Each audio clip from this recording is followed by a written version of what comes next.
Hi friend, welcome to CV academy. CV academy के इस online platform पे आप सभी लोगों का स्वागत है। आज का हमारा जो प्रश्न है वो मिसलेनियस प्रश्न है, जिसमें आपके फिजिकल साइंस से कुछ क्वेश्चन हैं और कुछ सीडी से क्वेश्चन हैं।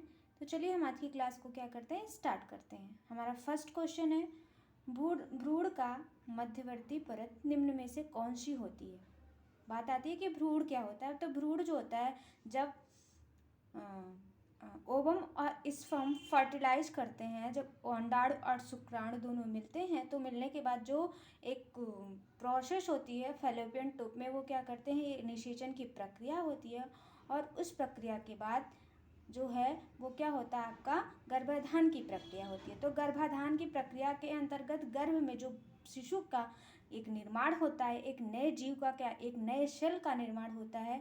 वही कह रहे हैं कि वह उसमें जो वो नया सेल बनता है, तो वह नए सेल के जो बनने की प्रक्रिया में उसमें कितनी लेयर्स होती हैं, कितनी परतें होती हैं। तो आपकी परत की बात पूछ रहा है। तो परत में आपका पास फर्स्ट ऑप्शन आपका एक्टोडर्म है, सेकंड ऑप्शन आपका मेसोडर्म है, थर्ड ऑप्शन आपका एंडोडर्म है। तो बात आती है कि एक्टोडर्म क्या होता है। तो ये एक्टोडर्म जो होता है, ये प्रारंभिक भ्रूण की प्रारंभिक परत होती है। क्या होती है? भ्रूण की प्रारंभिक परत। कौन सी परत होती है? प्रारंभिक परत होती है। ठीक है, जो बाहर से आने वाले जर्म से क्या करती है, रक्षा प्रदान करती है। ये जो हमारा भ्रूण होता है, तो भ्रूण की जो सबसे बाहरी परत होती है वो क्या होती है, आपके एक्टोडर्म। इसके बाद बात आती है कि क्या मध्यवर्ती परत के बारे में पूछ रहा है। तो मध्यवर्ती जो परत होगी वो क्या होगी, आपके मेसोडर्म होगी। कौन सी होगी? मेसोडर्म होती है। ठीक है, ये भ्रूण की मध्यवर्ती परत होती है। जैसे ये आपका क्या होता है, मान लीजिए भ्रूण है, ठीक है, तो भ्रूण में ये क्या है, ये दूसरी लेयर हो गई, और ये आपकी क्या हो गई, तीसरी लेयर हो गई। ठीक है, ये आपकी क्या हो गई, पहली परत हो गई, ये आपकी पहली परत हो गई, और ये आपकी क्या हो गई, दूसरी परत हो गई, और ये आपकी क्या हो गई, तीसरी परत हो गई। जब क्या करते हैं, एक आपका ऐसे ओवम होता है और एक ऐसे क्या होता है, स्पर्म होता है, जो पूंछ के आकार का होता है। जब ये दोनों क्या करते हैं, फर्टिलाइज करते हैं, ओवम और स्पर्म फर्टिलाइज करते हैं, तो क्या बनता है, न्यू सेल बनता है। एक नए कोश का क्या होता है, निर्माण होता है। ठीक है, और यही नया कोश जो क्या करता है, इसी नए कोश की लेयर के बारे में क्या कर रहा है, पूछ रहा है। तो ये क्या होती है, ये भ्रूण की मध्यवर्ती परत होती है। कौन सी? भ्रूण की मध्यवर्ती परत यही होती है। कौन सी? आपकी मेसोडर्म। ठीक है, और जो ये भ्रूण की क्या होती है, आंतरिक परत होती है ना, ये कौन सी, जो आपकी एक्टोडर्म होती है, ये क्या होती है, भ्रूण की आंतरिक परत होती है। आंतरिक परत होती है। ठीक है, ये जो अंदर वाली ये जो लेयर होती है, ये जो अंदर वाली लेयर है, यही आपकी क्या है, एक्टोडर्म, एंडोडर्म है। कौन सी? एंडोडर्म। एक आप एक्टोडर्म होती है, दूसरी मेसोडर्म होती है, और तीसरी आपकी क्या होती है, एंडोडर्म होती है। तो इसका जो करेक्ट ऑप्शन होगा, option number B is the correct option.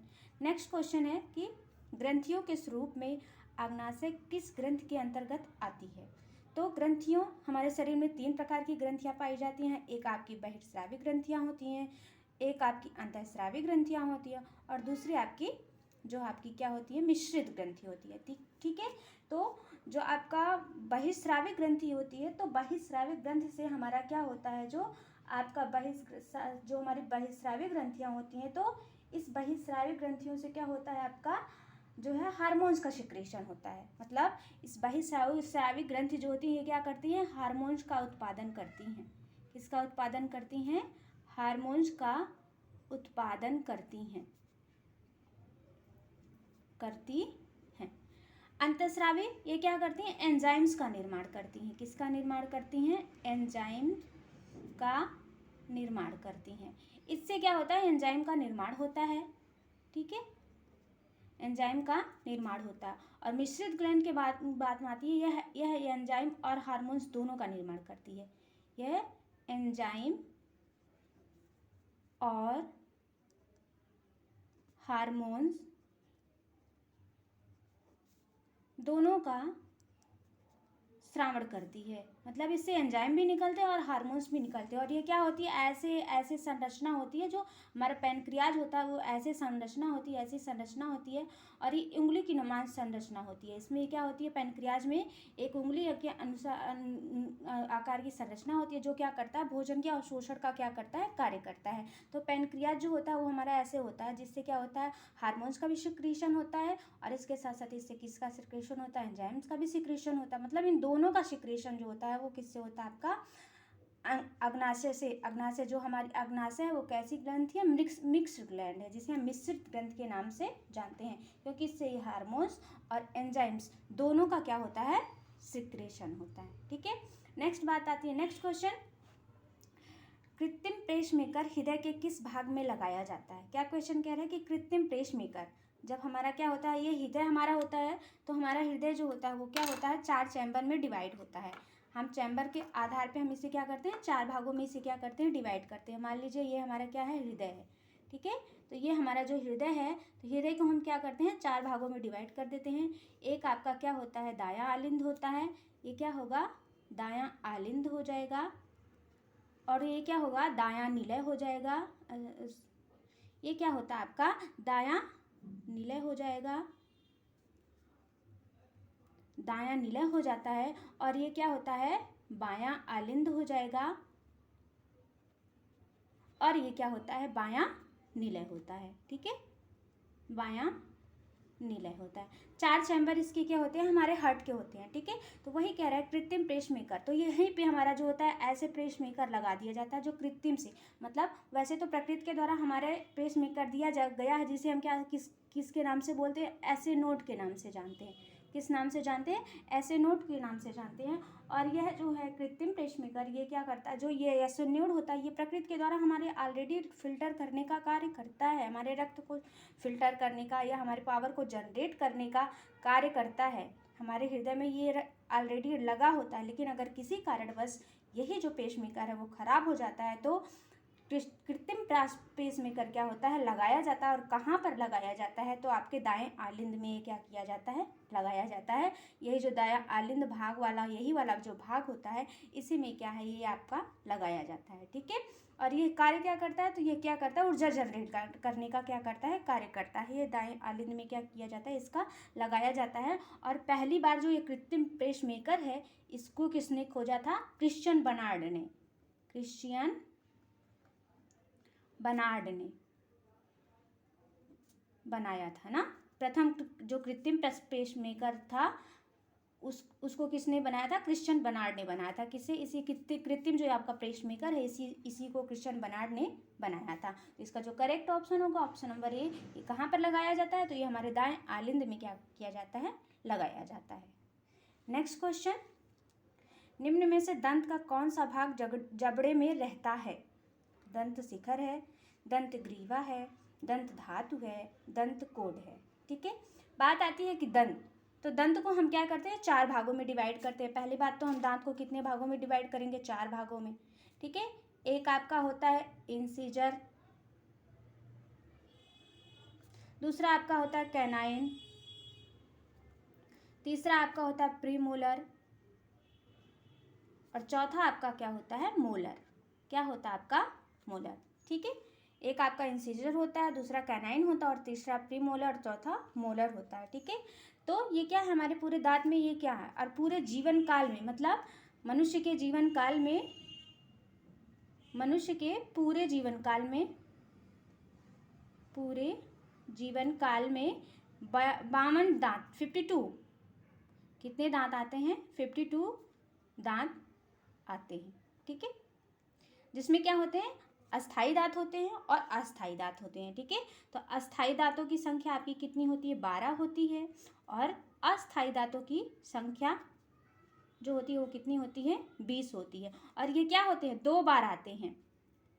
ठीक है, 2 बार आते हैं। कौन से दांत, अस्थाई दांत, जिसे हम मिल्क टीथ के नाम से जानते हैं। बच्चों में मैक्सिमम आप 6 से 7 के आसपास जो एज होती है, 6 से 7 वर्ष की जो एज होती है, उसमें ये दांत क्या होते हैं, टूटने लगते हैं। जब बच्चा शिशु जन्म लेता है तो उस समय यह दांत क्या होते हैं, मतलब कुछ समय के बाद निकलना प्रारंभ हो जाते हैं और बच्चा 6 से 7 बाल्यावस्था क्रॉस करते करते ये दांत क्या होते हैं, गिरने लगते हैं। ठीक है, तो इसीलिए जो अगर आपको ये कन्फ्यूजन लग रहा है कि 52 कैसे हो गए, तो 52 20 ये क्योंकि ये जीवन में 2 बार आते हैं। ये 20 दांत 20 दांत जो है वो 2 बार आएंगे और प्लस 12, तो ये क्या हो जाएंगे, टोटल 52 टीथ आपके जीवन में 2 बार आते हैं। ठीक है, तो नेक्स्ट बात आती है कि जो आपके कुछ दांत ऐसे होते हैं जिन्हें हम क्या बोलते हैं, विजिटम टीथ के नाम से जानते हैं। ठीक है, वो क्या होते हैं, बच्चों में अनुपस्थित होते हैं। जो शिशु होता है या जो मतलब बाल्यावस्था तक वो दांत क्या होते हैं, अनुपस्थित होते हैं। लेकिन बाल्यावस्था के बाद जैसे मतलब हम एडल्ट एज में जब जाते हैं, तो एडल्ट एज में जाने के बाद विजिटम टीथ जो होता है, बुद्धिमत्ता का दांत जिसे हम क्या कहते हैं, बोलते हैं, वो क्या होता है, निकलना प्रारंभ करता है। तो दंत का कौन सा भाग जबड़े में रहता है, ये पूछ रहा है कि दांत का कौन सा भाग जबड़े में रहता है, तो जो दंत ग्रीवा है ये क्या होता है, आपका जबड़े में ही होता है। ठीक है, दंत ग्रीवा वाला जो भाग होता है ये किस में होता है, जबड़े में होता है। नेक्स्ट क्वेश्चन नंबर 5, भोजन का कौन सा स्वरूप जो मुख से होते हुए पाचन क्रिया का प्रारंभ करता है। तो भोजन, जैसे हम भोजन को ग्रहण करते हैं, तो भोजन ग्रहण करने के बाद हमारे मुख में जब भोजन जाता है तो वह भोजन क्या होता है, छोटे छोटे फॉर्म में टूटता है और उसमें क्या मिलती है, टायलिंग नामक एंजाइम्स मिलता है और लाइसोजाइम भी मिलता है। ठीक है, लाइसोजाइम जो होता है, लाइसोजाइम वो हमारे मुख में क्या होता है, उपस्थित होता है, जो बाहर से आने वाले जर्मों को, जो बाहर से आने वाले जीवाणुओं को क्या करता है, मारने का कार्य करता है। तो ये क्या होता है, जब हमारा भोजन क्या होता है, छोटे फॉर्म में टूटता है, जब मुख में ही छोटे फॉर्म में टूटता है, क्योंकि जब तक छोटे फॉर्म में वो टूटेगा नहीं तब तक हम भोजन को निगल नहीं पाएंगे, और जब हम भोजन को निगल नहीं पाएंगे तो वो क्या हो जाता है, भोजन जाके फंस जाता है। तो इसलिए उसको छोटे फॉर्म में टूटना अनिवार्य है। तो जैसे ही भोजन क्या होता है, मुख से स्वरूप से जो भोजन का कौन सा स्वरूप जो मुख से होते हुए पाचन क्रिया का प्रारंभ करता है, तो जो मुख में जो भोजन होता है और उसमें जब टायलिन मिल जाता है अच्छी तरह से, जब उसमें उसकी पाचन की क्रिया, उसकी जो च्युइंग की क्रिया होती है, जो चबाने की क्रिया अच्छी तरह से हो जाती है, तो वो जो भोजन होता है वो हमारा क्या कहलाता है, बोलस कहलाता है। ठीक है, वो भोजन कैसा हमारा कहलाता है, वो हमारा भोजन क्या होता है, बोलस कहलाता है। ठीक है, तो ये कैसे रूप में होता है, ये तरल रूप में होता है। तरल रूप में, ये कैसे रूप में होता है, तरल रूप में, तरल रूप में होता है। ठीक है, तरल मतलब एकदम लिक्विड फॉर्म में नहीं होगा, मतलब थोड़ा सा क्या होता है, ठोस ही रहता है, लेकिन एकदम मतलब सॉफ्ट हो जाता है, जिसे हम बोलते हैं नरम हो जाता है ना, ये नरम हो जाता है। ठीक है, तो ये मुख में ही होता है, इसकी प्रक्रिया जो होती है वो मुख में होती है। ठीक है, और बात आती है काइल की, तो काइल जो होता है, कायम होता है, तो कायम जो होता है वो आमाशय में, जब ये भोजन क्या होता है, आमाशय में पहुंचता है, तो